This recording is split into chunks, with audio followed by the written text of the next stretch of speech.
n'est-ce pas? Moi, je tenais tantôt que je m'approprie le message de vos deux interventions. Voilà. Et les deux interventions que vous avez notées. Merci beaucoup. Alléluia. On acclame le Seigneur Dieu Tout-Puissant. Voilà. Et l'on dit, tout simplement, il a été résumé, l'Éternel est mon berger. Le berger conduit les brebis. Il s'arrange à ce que la brebis ne soit pas égarée en lui donnant l'enseignement qu'il faut. Maintenant, nous les brebis, on s'arrange à ce qu'une harmonie conviviale règne entre nous. Parce que chaque fois qu'un brebis sort, mais qu'est-ce qui se passe depuis la brebis cherche toujours à choisir du troupeau. Est-ce que nous avons joué le rôle qu'il faut pour que la brebis sorte pendant que le berger s'arrange pour ne pas que la brebis sorte en lui donnant l'enseignement qu'il faut. Que le Seigneur nous bénisse abondamment. Alléluia. Voilà. On va passer à la deuxième question. Est-ce que vous pouvez donner... Voilà. Est-ce qu'à partir d'un poste, nous pouvons maintenir une arme dans l'église? Si oui, vous donnez votre commentaire. Sinon, vous donnez votre commentaire. Alléluia. Est-ce qu'à partir d'un poste, c'est-à-dire que je viens aujourd'hui à l'église baptiste? Alléluia. L'homme de Dieu m'a invité et je suis avec vous. Alléluia. Mais vous ne voulez pas que je parte. Vous ne voulez pas que je quitte l'église pour que je sois maintenu en ce lieu. L'homme de Dieu me confie une tâche, une responsabilité. Alléluia. Dans le but de me maintenir. Est-ce que cela est possible? Est-ce que cela se fait? Est-ce que on veut savoir si c'est possible? Est-ce que c'est comme ça qu'il faut faire? Alléluia. Est-ce que ça peut effectivement maintenir l'âme? Est-ce que c'est de cela que cette âme a besoin? Amen. Amen. Donc, nous lançons cette question-là. Pour maintenir une âme dans l'église, est-ce qu'on doit lui donner un rôle à jouer, une tâche à jouer pour le maintenir, pour maintenir l'âme dans l'église? Même si elle ou non, elle est capable de faire cela. Si oui ou sinon, on peut donner quelques points d'explication. Voilà. C'est lancé à nos panélistes. Est-ce que la question a été bien comprise? Ok, je crois que la question, on va essayer de le reprendre. Et puis s'il faut reformuler la question. Voilà. Alléluia. Amen. Je vais parler vers Dieu. Je dis, je viens ici. Alléluia. Vous m'avez invité. Je viens ici, dans la maison de Dieu, pour la première fois. Amen. Et à la fin du but, l'homme de Dieu peut m'appeler. Amen. Pour me maintenir dans l'église de Dieu. Il peut m'appeler, c'est sa manière, c'est sa façon à lui de me maintenir, de m'encadrer. Parce qu'il sait qu'en me donnant un poste, il donne toi. Ma fille, toi, par exemple, tu seras au groupe de musique, par exemple. Alléluia. Amen. Voilà, je viens d'arriver. Donc, toi, tu peux être dans le groupe de musique. Amen. Et donc, moi aussi, j'accepte. Si je veux, je vais être dans le groupe de musique. Je vais être à l'église. Je veux. Amen. Alléluia. Amen. Voilà. Est-ce que la question a été bien servée? Ok. Donc, le débat est lancé. Chers panélistes, nous vous écoutons. Voilà, je sais. Amen. Bon, moi, je dis non. Parce que l'œuvre de Dieu se fait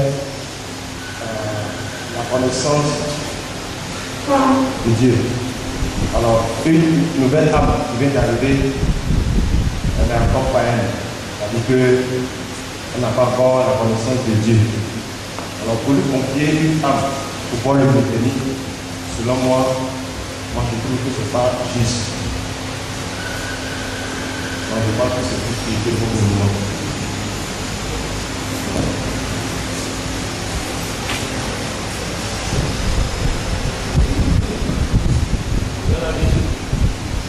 Alléluia. C'est le frère Joachim, Roland Joachim. Et il dit maintenir une âme comme ça dans l'église, c'est pas, comment on appelle, le fait de donner poste. Alléluia. Parce qu'on a vu des témoignages, le frère il est arrivé parce qu'il est bien habillé, le pasteur voit ça directement, il lui confie un poste. Même s'il est convaincu, même s'il est chrétien, mais tu ne sais pas quelle est sa marche dans l'église pour laquelle il est invité. Donc, pour sa première fois de venir à l'église, moi, lui confie un poste pour qu'il y reste. Moi, ça, c'est pas là la solution. Ce n'est pas la solution. Oui, ça c'est pas, comme il dit de lui, ce n'est pas son solution. Il n'est pas de cet avis-là. Lorsque une nouvelle âme vient d'arriver, et que tout de suite là, on lui donne une tâche, un rôle à jouer dans l'église. Ok. Est-ce qu'on peut aussi écouter un autre avis?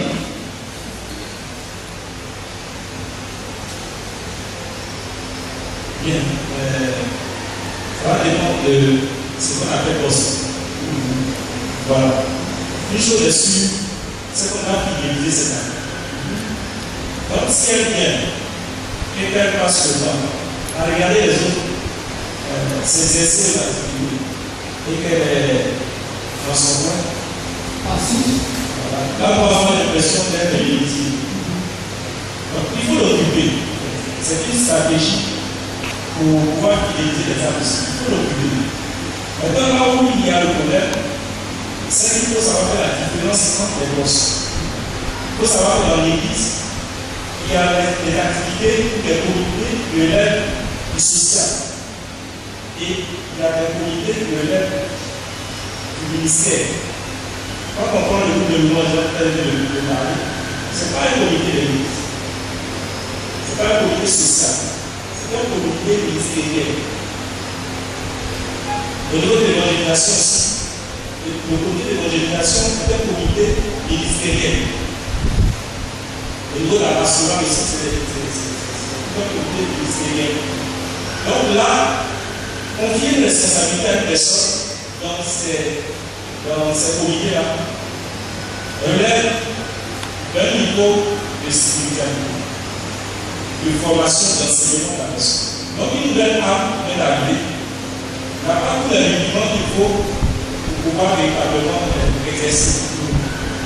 Je prends un peu le domaine que les exemples que je connais un peu, le ministère de la louange. Quelqu'un arrive, je vais changer. Bien, une chose est sûre, il est dans les marchés comme moi, mais une chose est sûre, il y a un test avant d'arriver sur cet estrade. Il y a la formation déjà. Après la formation, il y a un moment de révélation. Bien, là c'est au niveau des formateurs. Et quand ce moment de révélation arrive, il y a un moment où Dieu met dans le cœur de ces personnes-là de pouvoir, comment déjà, établir. Quand j'ai établi, je montre comment ça s'est. Donc, c'est tout un processus qui se met en marche. Ce n'est pas comme ça qu'on est fait. On n'est pas le niveau comment ça se fait. C'est un processus. Il y a toute une vision qu'il faut communiquer à cette personne. Vous voyez un peu. Mais quand il s'agit d'être dans un groupe, par exemple, de la cellule, Le groupe de jeunesse, par exemple, de la jeunesse aussi, où il y a par exemple un groupe qui doit servir pendant la réunion. Et que dans ce groupe, il y a un qui doit diriger, un doit faire la prédication. Et certaines personnes doivent avoir la monnaie. Ce serait bien de pouvoir confier la tâche de la monnaie ou bien de l'accueil à ce niveau. Il se sent un peu genre famille, voilà, il a plus de 0,5 et c'est le 0,5 qui vient pour diriger par exemple la réunion de la jeunesse. Donc la seule fois que tu es dans le groupe, toi ta tâche, cela est la porte accueil, voilà. Donc on a, même la personne, on associe la personne dans cette activité. Voilà, donc c'est cette différence-là que vous voulez faire. Peut-être elle a mis le bien dans le pasteur, ça c'est pas possible. C'est pas possible. Voilà. Mais dans les activités sociales, on peut impliquer cette idée-là. Et comme dans cette activité-là, elle suit un peu comment est-ce que les autres font et elle essaie d'appliquer cela. C'est là qu'on a commencé pratiquement. Jésus est ce qu'il disait. D'abord lui-même il fait. Et puis il apprend à ses disciples, parce que la Bible fait tout simple, il apprend à ses disciples à faire. Et puis après, il va avec ses disciples pour faire. Et puis après, maintenant, il envoie ses disciples pour faire. C'est dans ces groupes sociaux-là qu'on arrive à Jésus. Parce que il y a des émotions de manière pratique.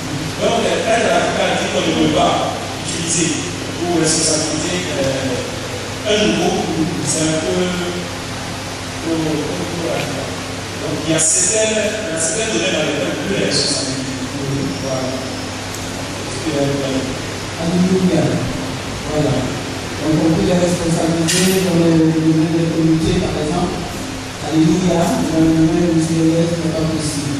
Amen. Ok, on continue. On dit. Amen.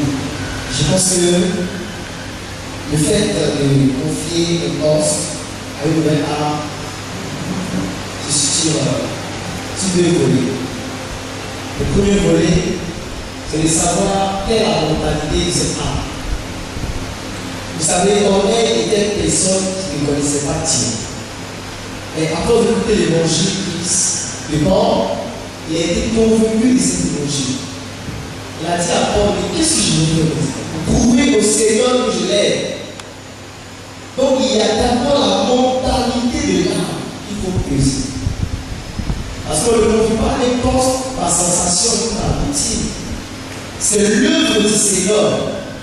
Ce n'est pas une entreprise des hommes.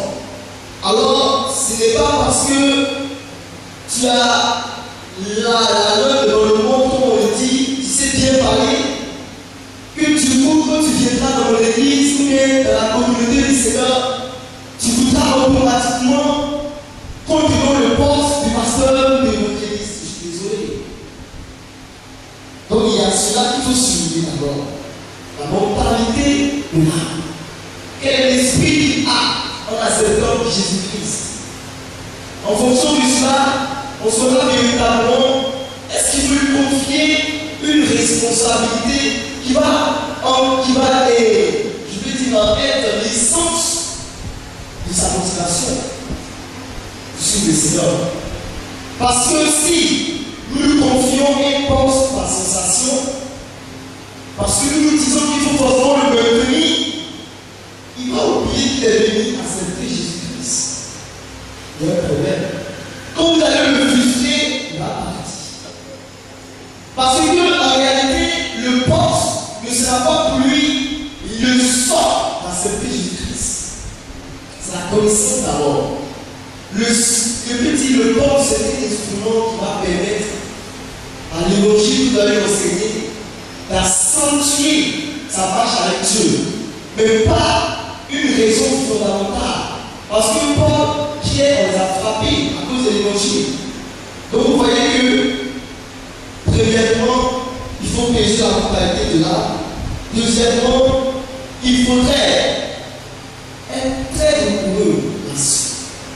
Et je veux dire que Jésus-Christ, donc vous voyez pas, lorsqu'il a choisi Paul, lorsqu'il a choisi Pierre, Pierre était un pécheur. Il a dit, je ferai de toi des pécheurs. Mais du coup, dites-moi, est-ce que Pierre a commencé à évangéliser? Non. Il faut faire soi Pierre la connaissance. C'est vrai, je t'ai dit que tu seras pécheur d'âme. Mais est-ce que du coup, tu es pécheur d'âme? C'est pas vrai. Il faudrait que Jésus prenne la responsabilité de faire asseoir Pierre la connaissance.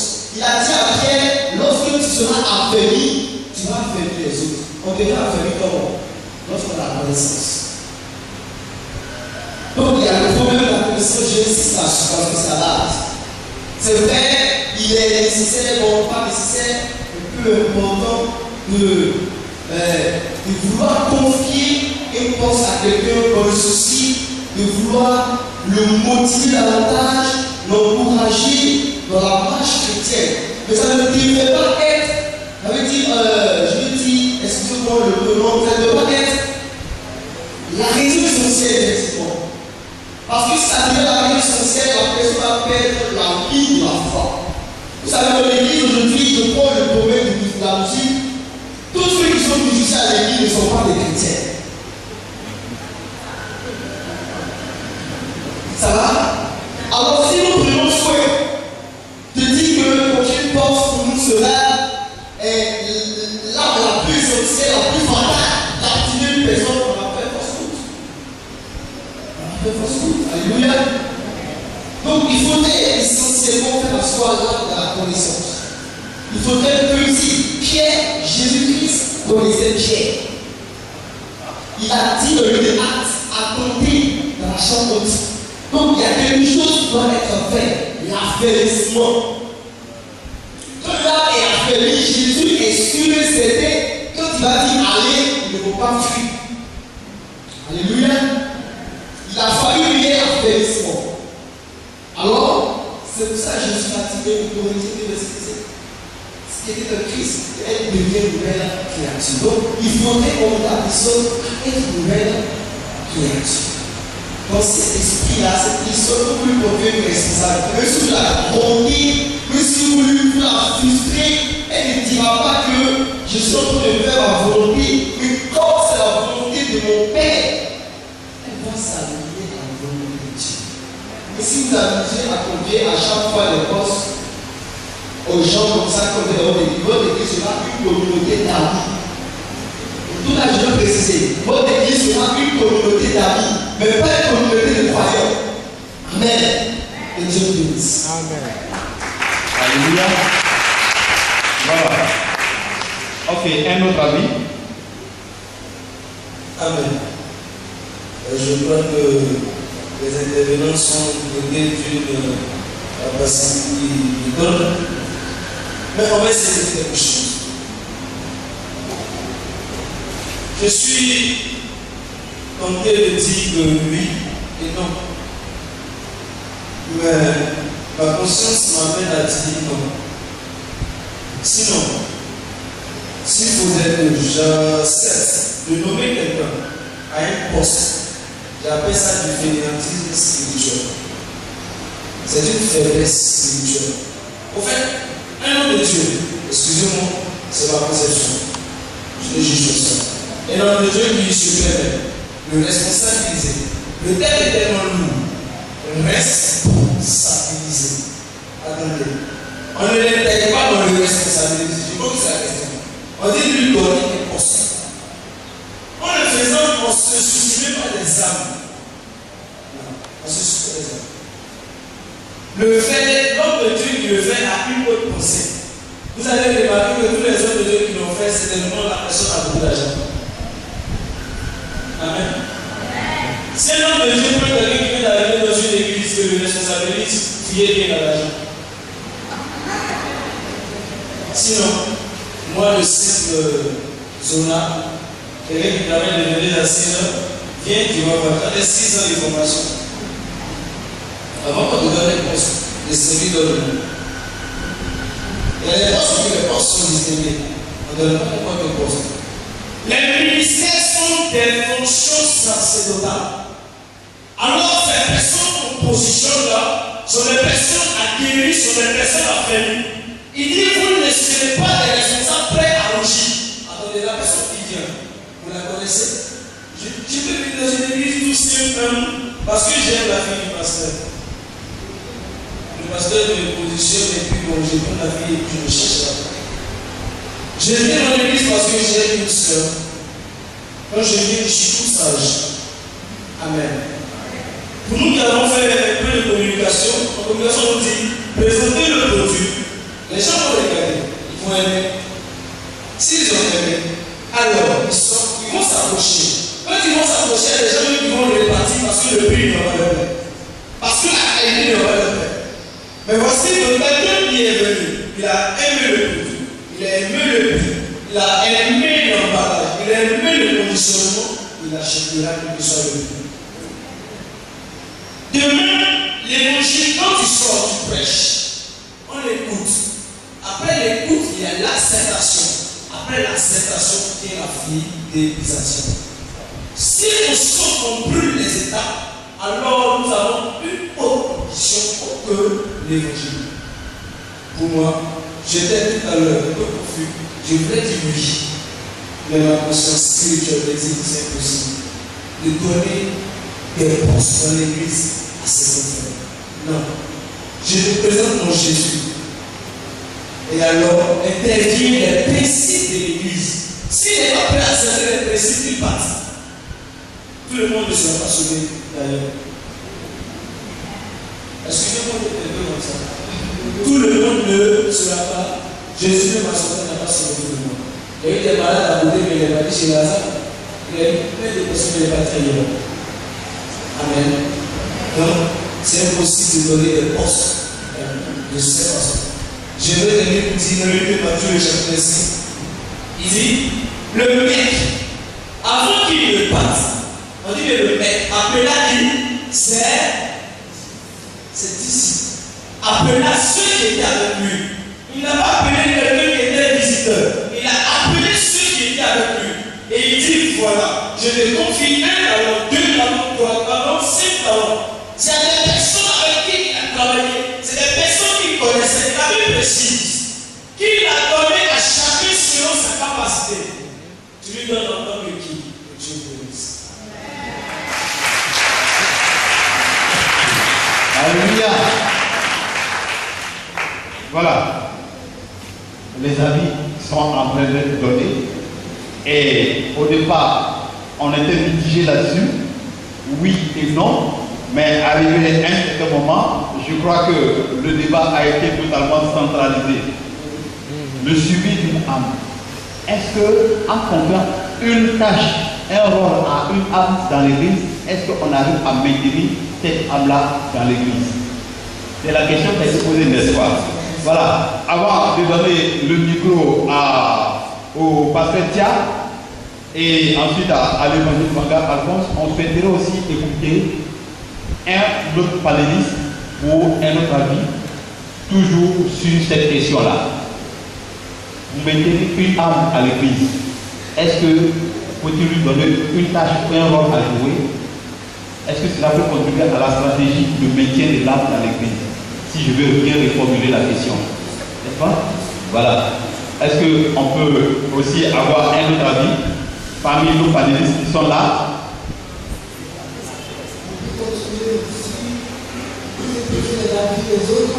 Ok, il n'y a pas de problème. Donc on va passer le micro au pasteur Tia. Il va nous donner son point de vue sur cette question-là. Est-ce qu'à partir d'un poste, on peut maintenir une âme dans l'église? Si oui, si il ou elle est capable, oui ou non? Gloire à Dieu. Soyez bénis au nom de Jésus. Amen. Permettez-moi que dans mon intervention, je sois un peu anachronique. J'aimerais juste rebondir un peu sur la première question qui est passée et puis continuer sur la deuxième question. Ok. Permettez-moi cela. Excusez-moi. Ok, allez-y, il n'y a pas de problème. C'est la première question sur laquelle je vais répondre. C'est quel est le rôle du pasteur et du peuple vis-à-vis d'une nouvelle âme?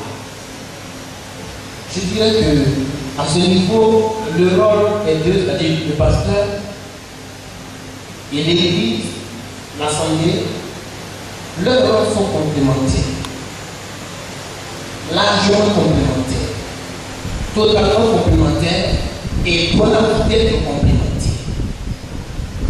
Il y a un panéliste qui a dit que c'est le pasteur qui a la vision. Je suis totalement d'accord avec lui. Il a dit que c'est le pasteur qui a la vision. Il faut que le pasteur s'arrange pour que cette vision soit communiquée au peuple, de sorte que le peuple puisse connaître son rôle, et connaissant son rôle alors, il puisse le jouer devant la nouvelle âme qui arrive. Je suis un produit de cela.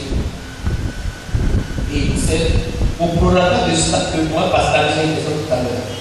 Je suis vraiment un produit de cela.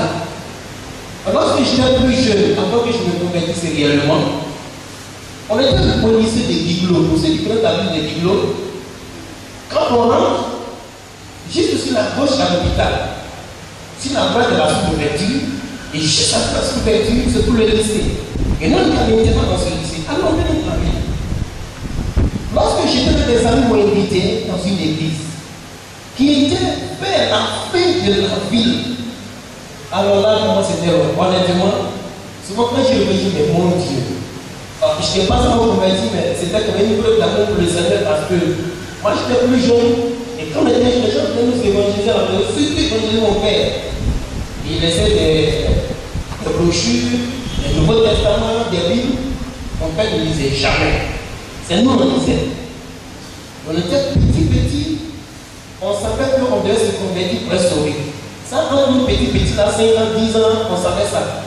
On ne se convertissait jamais. Parce qu'on n'avait pas quelqu'un pour bien nous expliquer les choses. Quand j'ai été invité là-bas, le premier jour où on est arrivé, on a vu qu'il y avait un frère de l'Assemblée qui était allé en France et qui a envoyé des photos de son séjour en France. Et toutes les deux étaient contents qu'on se partageait les photos. Quand on était dit, point, ils s'aimaient. Comment c'est chic ça? Et on a continué à partir. Malheureusement pour moi, c'était tellement loin de l'internat. Quand tu marches pour aller là-bas, on finit le but. Le temps de revenir, ils ont mangé tous les repas avec toi. Donc tu n'as plus de repas. Et là, ça a commencé à combattre la conversion. En définitive, disons le mot comme ça, j'ai reprogrammé. Je n'ai pas continué à aller dans cette assemblée. Oh, celui qui m'a envoyé, lui, il parlait. Moi, je parlais, mais en définitive, après de mon repas, quand je ne faisais pas sortir là, vraiment, c'était trop compliqué. Je suis resté. L'année qui a suivi, Dieu a permis que, après le BPC, j'étais en seconde de finance. Avec une discussion au dortoir, je n'étais pas parce que lycée de moi, encore au dortoir. Après une discussion, chose même, il y avait un seul qui était dans le dortoir. Moi, j'ai pris parti pour lui parce que je savais que j'allais me convertir. Ça, moi, il savait ça. Et pour que je me convertisse, donc Dieu a raison. Surtout dans la discussion, j'ai pris parti pour le chrétien. Et les gens disent, mais toi, tiens, tu es pas maintenant ici, et puis tu suis pas témoignage des chrétiens. Je dis, j'ai fait une chose.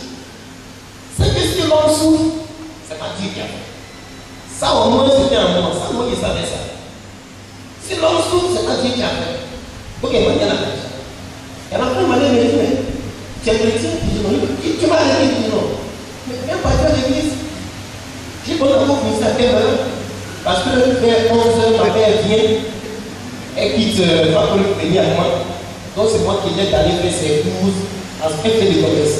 C'est moi qui partais dans le même payer ses choses pour lui bâtir. On est parti au culte. Mon premier contact de cette assemblée, il s'appelait par le nom Emmanuel, Soumaro, Maxime. Je me dis, c'est ancien. Mais ça, donc je suis le seul inconnu. Et encore tout le monde connaît pas mon nom aussi. Ça fait un. On va au culte et pendant le culte, c'est un jeune là, à peu près mon âge à l'époque, qui rend témoignage de ce que Dieu a fait dans sa vie. Je me dis, c'est lui qui connaît Dieu. Donc je vais à la maison, je commence à écrire moi aussi mon témoignage. Nouveau culte. Et je me souviens qu'on a fini. J'ai vu mon nom. Qui partait par le directeur du tableau qui était son ami à lui. Or, à l'époque, moi j'étais malade. On me dit, on voyait banane. On arrive chez le directeur du tableau, on prend tout banane. On m'a dit, mange pas la moitié tout manioc. J'ai prié, dit Seigneur, c'est aujourd'hui ma délivrance. Pour tout banane, j'ai mangé, et après ce jour, j'ai mangé pour tout banane. Et j'ai mangé, gloire à Dieu, bien les détails. Ça a fortifié ma foi. Mais tout ce qui m'a frappé ce jour dans l'église, c'est le fait que tous se connaissaient, ils s'aimaient. Par un nom. Par après, le pasteur m'a proposé avec moi. Et c'est comme ça que je me suis familiarisé. Et Dieu merci, ça a mené une conversion réelle. Pour dire que c'est le pasteur qui avait ce comportement. Et c'est la vérité, juste à cause de là. Parce qu'en tant que Georges, tu connais bien. Un homme comme ça, il a fait ça en lui, il a communiqué à ses ouvriers qui étaient à côté de lui. Le Seigneur a dit dans Jean le chapitre 12, le verset 15, a dit, je ne vous appelle plus serviteur, parce qu'un serviteur ne sait pas ce que fait son maître. Mais je vous appelle mes amis. Parce qu'il lui a communiqué ce qu'il fallait. Au verset 16, il dit, c'est pas vous qui m'avez choisi, mais c'est moi qui vous ai choisi, et je vous ai établi afin que vous portiez du fruit, et que vos fruits demeurent. Ce que le Seigneur avait en lui, il a communiqué ça à ses disciples. Et quand c'était fini, là, ils vont écouter le temps de comment maintenant je m'en aille, que le Saint-Esprit vienne et que nous puissions travailler. Ce que le Seigneur avait en lui, il avait communiqué aux disciples. Et on a vu le ministère des disciples dans l'acte des apôtres, comment ils ont vraiment travaillé, ils ont bouleversé le monde. Parce qu'ils avaient bien appris, vraiment auprès du Seigneur. Ce n'est pas ce qui a la vision. Il a communiqué au peuple, le peuple joue son rôle. Ils vont tout mettre en place.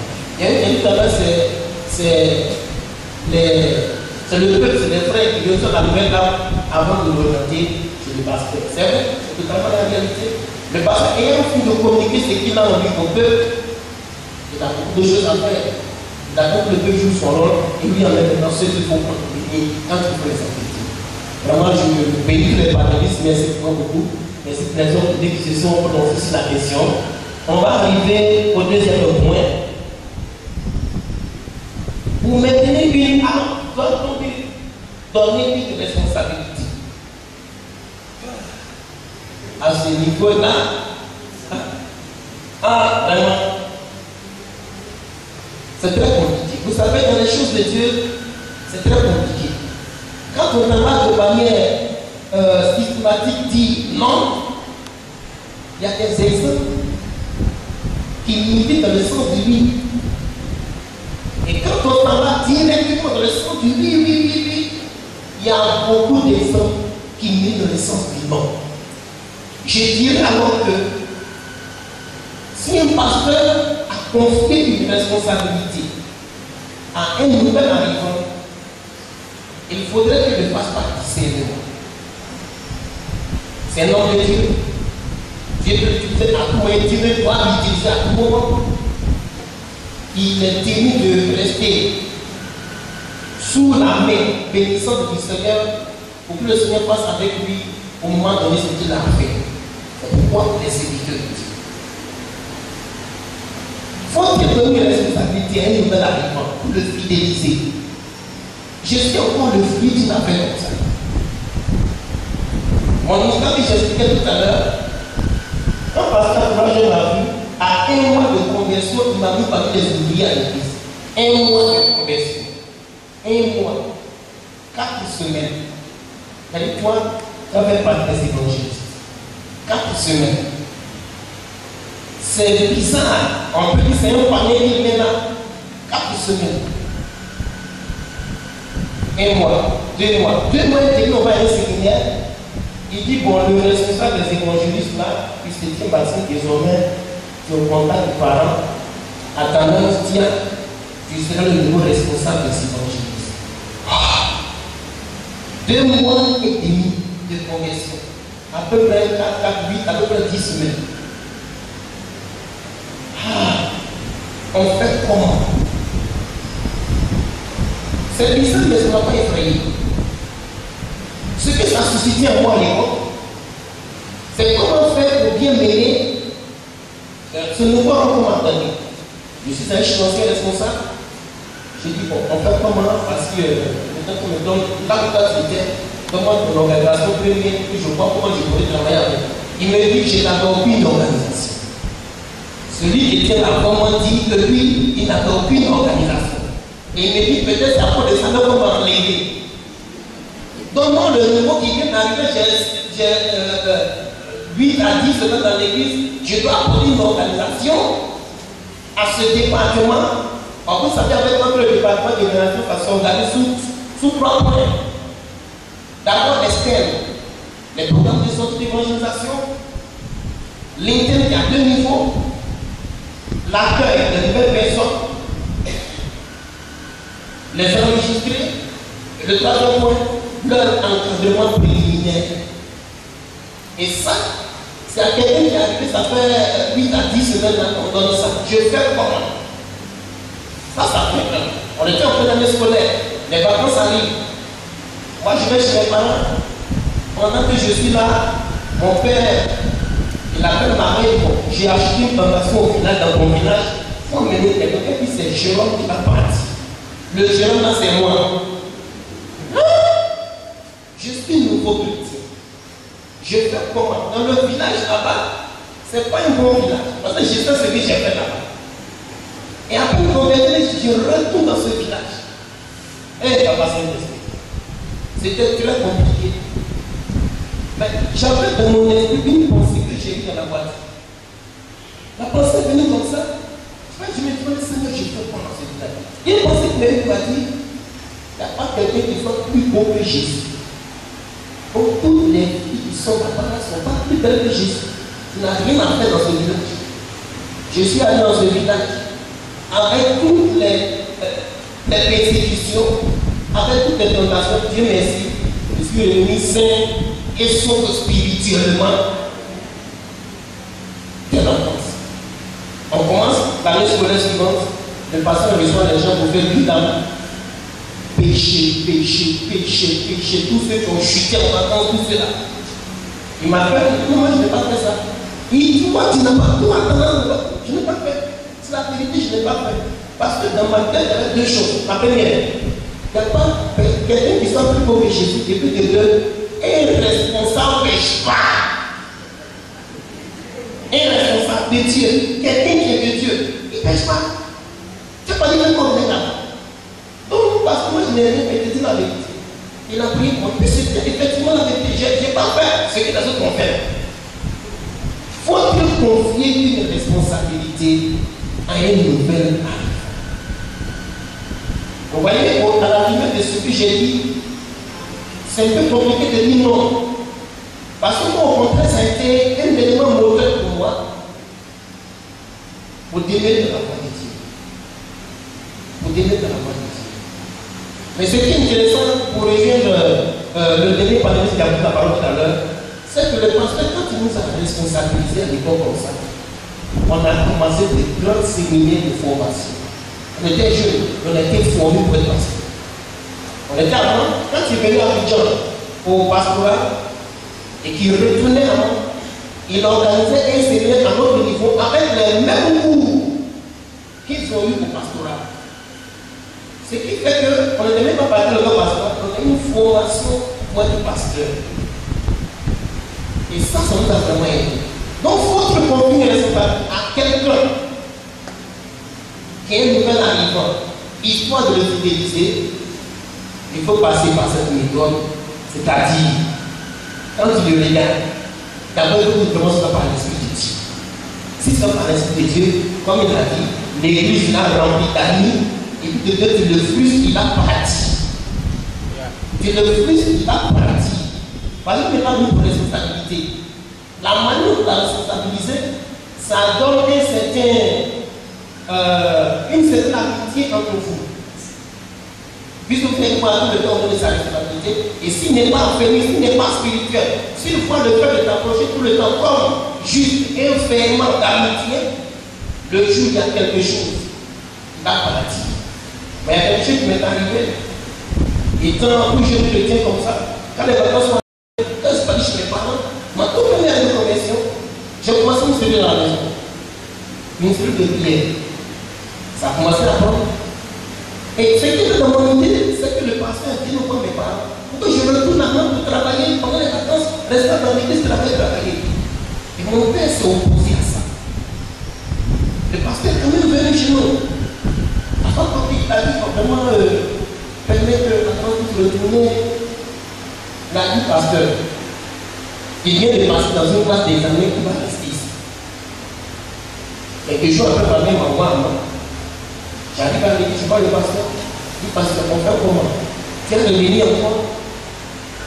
Dans ma petite foi naïve de nouveau chrétien, je pensais que le pasteur, à chaque fois, mon père allait à ça. Le pasteur me dit, mais attends, si ton père vient refusé, il faut vivre ta foi. Vis ta foi. Ça m'a tellement choqué. Je pensais que le pasteur était mon ami. Mais puis maintenant, en bon chemin, il faut vivre ta foi. Maintenant, ils sont arrivés ici. Comme il est arrivé, le pasteur maintenant commence à tomber. J'ai su maintenant, pour faire une conviction, moi j'ai dit, il a de vivre ma foi. Il va voir quelque chose. C'est quand je suis sorti de cet entretien, je suis allé commencer la semaine. Avant, je n'ai pas passé de vie à pasteur. Parce que pour moi, cette nouvelle responsabilité a été plutôt pour moi un stimulateur pour mieux faire les choses de Dieu. J'ai béni le Seigneur parce qu'il y a des traces qui sont là, qui sont encore véritables sur le terrain. Mais est-ce qu'il faut utiliser la même méthode pour tout le monde? Histoire de fidéliser, je dirais que l'homme de Dieu use de discernement. Et quand il voit que le jugement qu'il a sur la personne ne le convainc pas, c'est même pas la peine. C'est même pas la peine qu'il s'y aventure. Il y a une jeune soeur qui vient dans mon église. Je lui ai demandé, mais quand tu es, d'où tu es? Elle m'a dit, moi j'ai pas attention d'église, elle est à Kibo. Mais qu'est-ce qu'elle a fait d'église là-bas? Elle dit non, vraiment. Elle dit c'est pour parler de baptême. Et comme on ne va pas pouvoir dire ce qu'un chrétien fait, ce qu'un chrétien ne fait pas, ce qu'un chrétien ne fait pas. J'étais là dans le bus, je ne sais pas si mes baptismes que j'ai fait, ce que je ne peux pas faire. Donc je devrais quitter. Je dis mais pourquoi ne donner respect? Pourquoi ne respecter bien? Bon, viens, moi, j'ai baptisé. J'ai fait, je peux plus dire, viens, moi, j'ai été baptisé. Elle dit non. Elle dit pourquoi? Elle dit parce que je ne sais pas encore ce qu'un chrétien doit faire, ce qu'un chrétien ne doit pas faire. Donc, si je me baptise, je ne saurais pas. Et voilà. Ça tombe, c'est vrai, je veux qu'on arrive. C'est maintenant que j'ai été évangélisé pour moi. Avec mes propres églises. Et je l'ai évangélisé après le devenir. J'estime que confier une responsabilité à un nouveau chrétien, si tu es obligé de le faire, il faut que tu aies le suivi. Il faut que tu aies un programme sur sa vie spirituelle, un but sur sa vie spirituelle. Il faut que tu sois réellement par l'esprit de Dieu. Sinon, tu vas former un rebelle spirituel qui va commencer à insulter les pasteurs en s'en apportant. Que le Seigneur nous bénisse.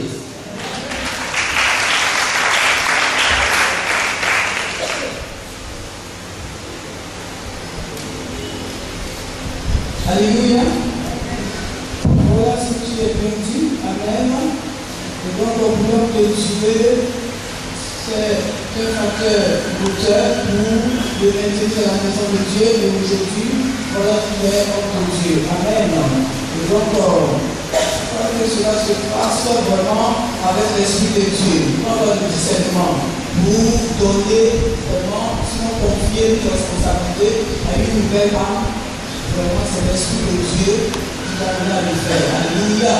Certainement que Dieu a quelque chose de particulier pour cette personne. Amen. Et donc, nous allons donner la parole au pasteur, à l'évangéliste Banga Alphonse, homme de Dieu, Banga Alphonse, pour donner au développement de ma vie.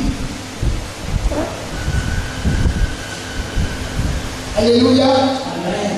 Que Dieu te bénisse.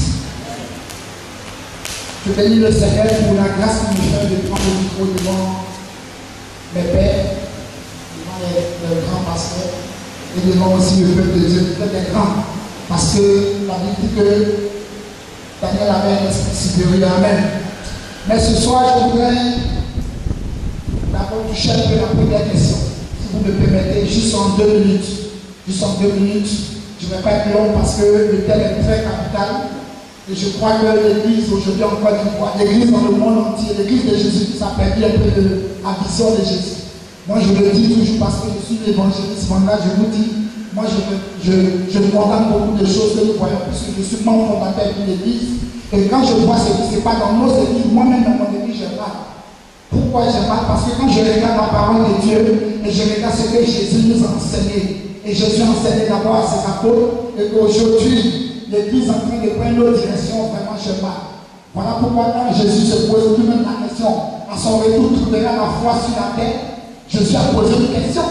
Et cette question, je pense que en tant que leader de l'Église, on ne devrait pas beaucoup attention à cette question.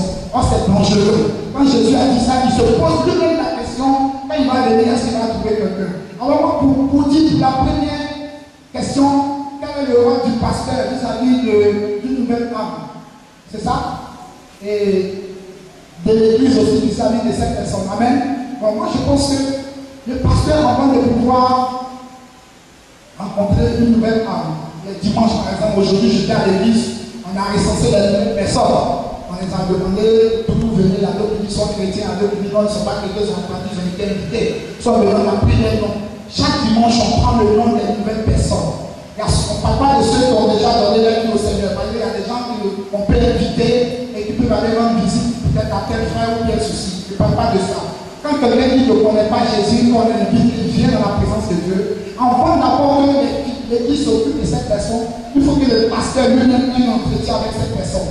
D'abord pour connaître qu'est-ce qu'il fait dans la vie, quelles sont ses préoccupations, pourquoi il est venu ici, ainsi de suite. Si tu constates que ce n'est pas un fidèle de quelqu'un, en ce moment tu regardes dans l'église, puisque dans l'église, dans les départements, ça dit qu'il faut, si l'église n'est pas structurée, là c'est un autre cas. Si une église véritable, dans les départements d'évangélisation, de civil d'âme, il y a aussi le groupe d'intercession, ceci, cela. Et à partir de là, tu vois dans quel département tu peux confier ce âme-là à tel département. En ce moment-là, on prend soin de s'occuper de cette personne et on prend le programme de cette personne dans la semaine et il y a des gens qui sont chargés pour pouvoir rendre visite à cette personne et rendre compte au pasteur, puisque le pasteur ne peut pas tout faire. Le pasteur il est chargé de préparer les tests, d'enseigner le peuple de Dieu, il a la responsabilité des gens, il a confiance en Dieu parce qu'on ne confie pas les tâches à quelqu'un qu'on n'a pas confiance. Si tu es pasteur et tu gagnes l'église, tu dois responsabiliser les tâches à des personnes que tu as confiance. En ce moment-là, ces personnes-là pourront prendre soin du peuple, des nouvelles âmes qui viennent dans l'église. Amen. Alors, ça pour vous dire ce que je voudrais dire. Maintenant, la deuxième question, en fait, moi j'ai dit non que la deuxième question, je parle de la deuxième question. Est-ce qu'à partir d'un poste, on peut maintenir une âme dans l'église? Moi j'ai dit non, parce qu'aujourd'hui, on ne prend pas le temps de consulter Dieu. On ne prend pas le temps de consulter Dieu parce qu'aujourd'hui, les gens viennent dans l'église, ça dépend du regard du pasteur. S'il voit que cette personne est bien positionnée, il peut positionner cette personne, mais c'est dangereux. Regarde un peu, lorsque Jésus lui-même nous a donné une feuille de route, quand Judas a trahi Jésus, la Bible dit quoi? C'était 11.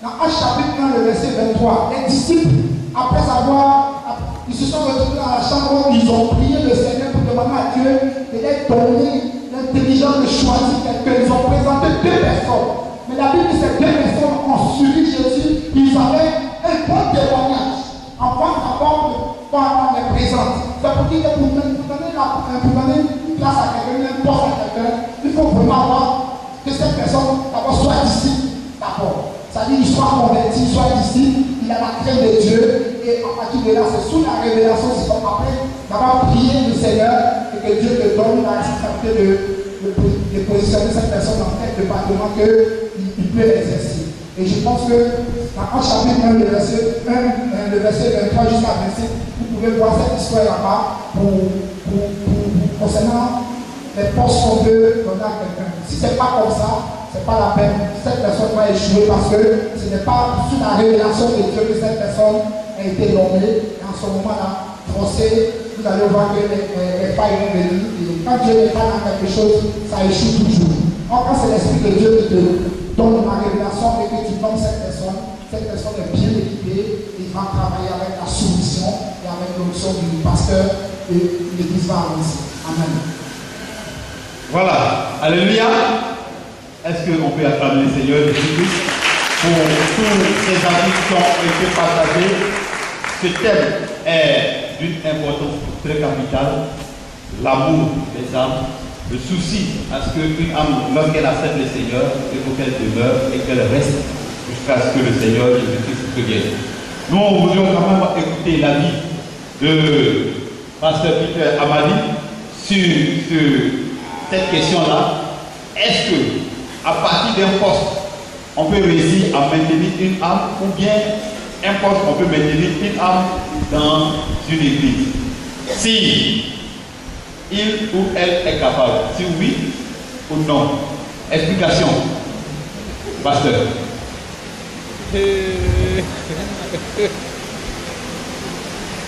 Merci. Relatif. Je crois que la plupart des panélistes ont répondu ainsi que les pasteurs. Je crois qu'il faut se référer à la parole de Dieu.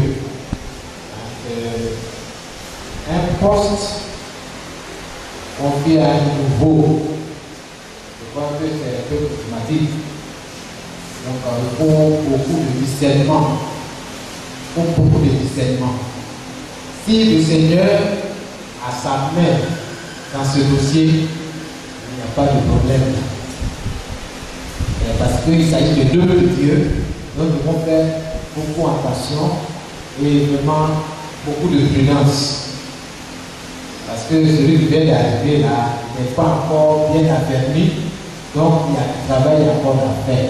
Donc le moment là, laissons un peu de poste. Parce que le poste n'est pas une garantie.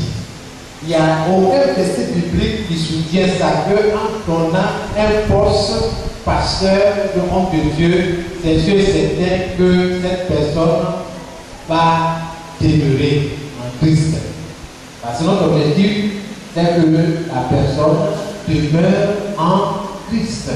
Or, ce n'est pas le poste. Ce que le Seigneur demande, c'est que la personne se convertisse réellement. Si ce n'est pas le cas, laissez avec le poste. Revenons à la source, à la base, aux principes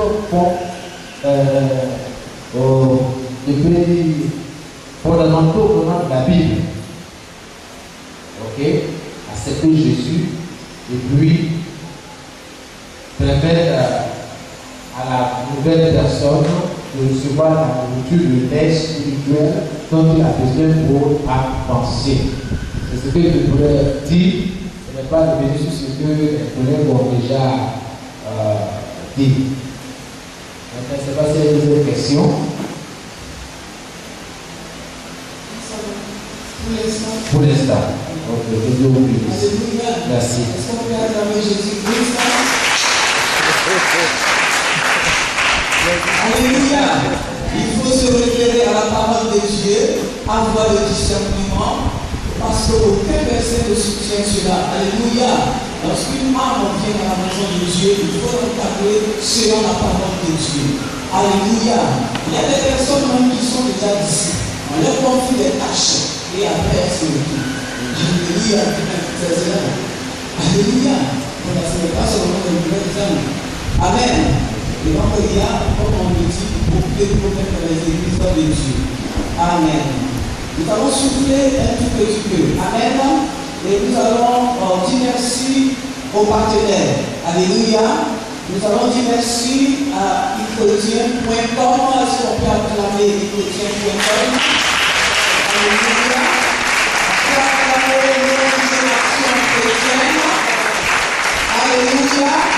On peut acclamer l'écrivain et auteur Madame Alléluia. On peut également acclamer Jésus-Christ de Nazareth à Alléluia. Voilà. Nous allons donner un temps à nos partenaires de s'exprimer, de nous dire pourquoi ils sont présents. Alléluia. Et donner l'objectif pour le rôle de la personne. Amen. Et donc, sous vos orations, je vais appeler Pasteur Olivier, responsable du chrétien.com. Alléluia. Alléluia. Amen. Alléluia. Que Dieu vous bénisse. Je voudrais dire merci à l'évangéliste pour ce programme très enrichissant. Et je suis là au titre de ichrétien.com. ichrétien.com, c'est un portail pour les chrétiens. De la même façon, facilement, tu as ton Facebook sur ton cellulaire, tu peux aller sur Internet facilement. Je voudrais que toi, te sentes concerné par les choses chrétiennes sur Internet, l'actualité chrétienne sur Internet, l'édification chrétienne sur Internet et les messages aussi sur Internet. C'est une structure qui est conduite par des Ivoiriens, des jeunes Ivoiriens, et qui ont à cœur vraiment de propager aussi l'évangile au travers le net.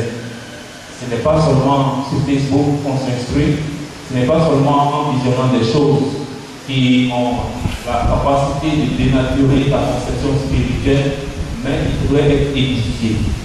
Une chrétienne donne l'actualité. Cette actualité-là, elle est purement chrétienne. De la même façon, tu entends le journal de 20h, le journal de 13h, X chrétien aussi te donne de l'actualité. X chrétien te donne aussi la possibilité de revivre ce moment au travers d'un reportage que nous allons dans la semaine, par la grâce du Seigneur, déjà produit, et que tu puisses déjà à ton niveau participer tout en étant, peut-être ton frère est un peu loin, mais tu peux participer, revivre ce moment. Amen. Je voudrais donc t'inviter, si tu as une feuille, l'ONG nous a donné un petit calepin avec un guide. Il faut noter l'adresse. Tu vas écrire www 3 fois. www.ixchrétien.com. Le I, il est en minuscule, tout est en minuscule, I chrétien.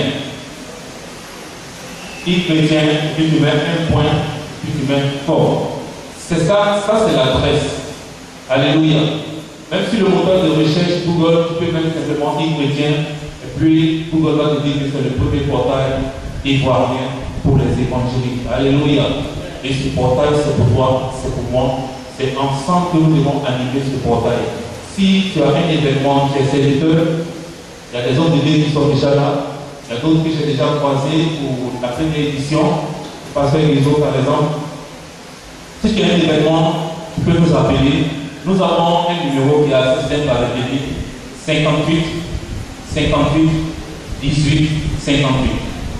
Tu appelles sur ce numéro pour nous contacter, pour nous faire part de ton désir couvrir l'événement que tu organises. Alléluia. Donc je répète le numéro 58 une fois, 58 deux fois, 18 58 à la fin. Alléluia. C'est pour toi, c'est pour nous, c'est pour le corps de Christ, c'est ensemble. Il y a tout dedans, il y a de la musique, il y a des témoignages, il y a des messages des serviteurs de Dieu. Et nous souhaiterions que véritablement l'homme de Dieu qui nous reçoit vraiment puisse être aussi partenaire avec X chrétien, parce que X chrétien aussi tisse des partenariats. Alléluia. Et ces partenariats-là sont des partenariats de sorte que quand un événement se produit, automatiquement, c'est X chrétien qui vient couvrir. Au lieu d'aller chercher la radio, RDI, appelle une structure chrétienne pour que cette structure-là puisse véhiculer l'événement qui a eu ici. Alléluia. Que Dieu vous bénisse.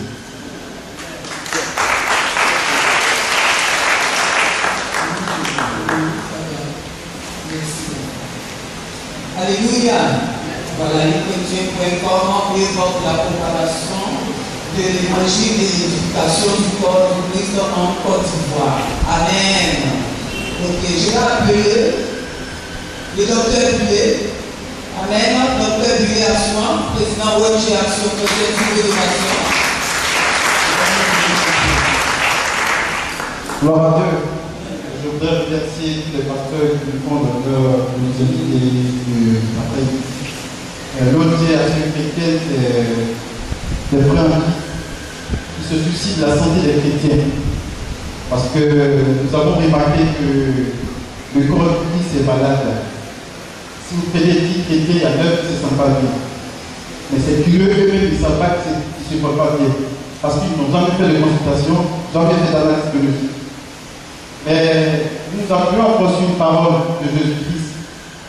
Quand il est parti, il disait à ses disciples-là, allez partout et prêchez la parole. Il n'est pas fort aux malades. Jésus s'est seulement parlé au bien portant. C'est pourquoi nous sommes disposés. Chaque fois que vous souhaitez faire des consultations, soit enfants, des vaccinations, des consultations dentaires, nous sommes disposés à vous accompagner. On ne vous demande rien. Au pire des cas, nous amortissons 50% des charges que vous venez de payer. Mais j'ai comme l'impression que depuis que je suis arrivé à Côte d'Ivoire, les gens ont peur. Les personnes nous appellent. Et curieux, c'est que c'est les frères musulmans qui nous appellent. Ce sont les frères musulmans qui nous appellent. Moi, partout où on m'appelle, je m'appelle parce que j'ai une mission à accomplir. Je vais partout pour y m'appeler. Si on m'appelle, je m'appelle. Donc, je souhaite que vous aussi vous appropriez ça. Parce que c'est une œuvre chrétienne. Les frères catholiques l'ont fait. Les évangélistes n'ont rien. Ceux qui sortent du lot, c'est les frères protestants. À part cela, il n'y a plus rien. Mais nous voulons créer cette structure. Et petit à petit, nous allons nous élever. Mais vous ne venez pas. Et c'est pourquoi à chaque fois nous venons vers vous. Donc, si une église, un pasteur est plus ou moins intéressé par les consultations biologiques, consultations ophtalmologiques,